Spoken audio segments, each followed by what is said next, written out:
So I skipped the second trifold because it looks just like the first trifold except without the lock.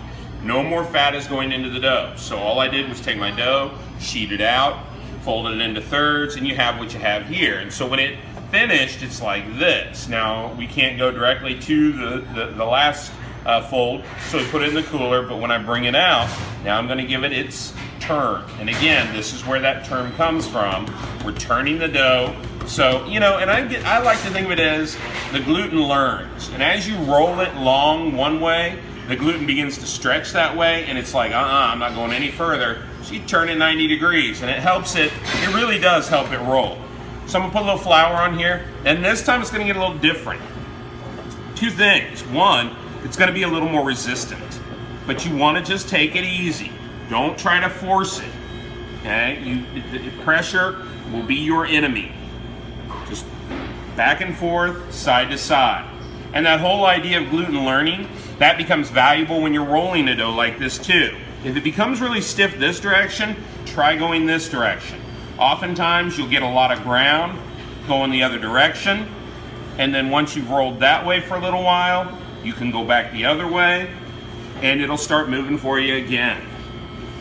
Now I want about a ½ inch thick, about 3 feet long, about 18 inches wide. I'm gonna go just a little bit longer this time because we're gonna give it a book fold.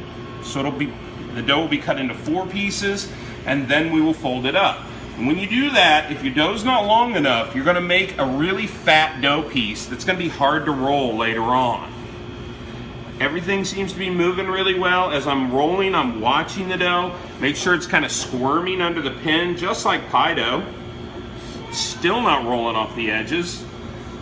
Back and forth, side to side, keeping that rectangle too. We don't want no state of Alabamas today. Thanks. But it's still delicious. How many is this gonna be? Gosh, I think it's like 2.5 dozen. Okay. So it's like it's working. Yeah. And again, all this labor, it's got to get worked back in. You know, we've been talking about costing a little bit.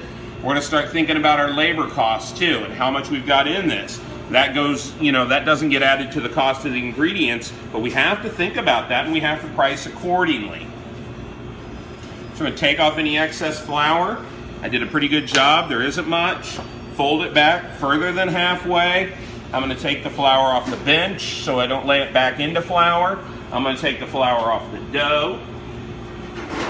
And this time it's going to go away for good, so I can go ahead and take off all the flour. Ooh, look what I found.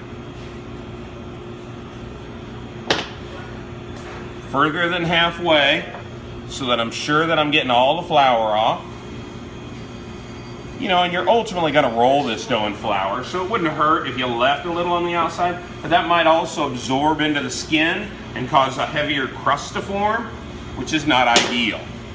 Now we're going to come back, okay, and to set up for a book fold, make sure we're good and square.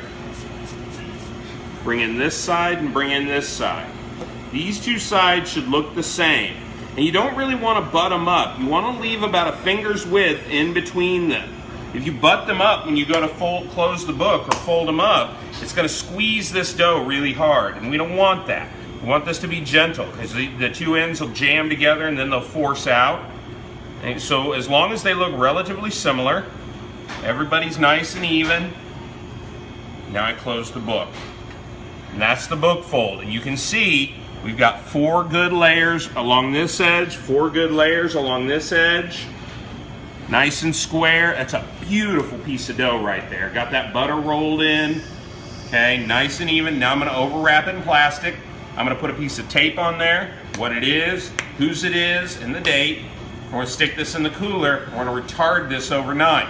Danish dough has to be made the day before it's necessary. It needs a good 18, 24-hour rest just to relax the gluten, so it's not real tough and real tight. Otherwise the dough gets really tough, the layers become really coarse, and while they become really clear in the finished product, it's also going to be kind of chewy, and we don't want that. We want it to stay tender, and we want some layering, but we want it to be tender layers. Okay, so that's our Danish dough. Get it to that point, get it wrapped in plastic and labeled properly, and away we go until we roll our Danish and make our pieces. Okay?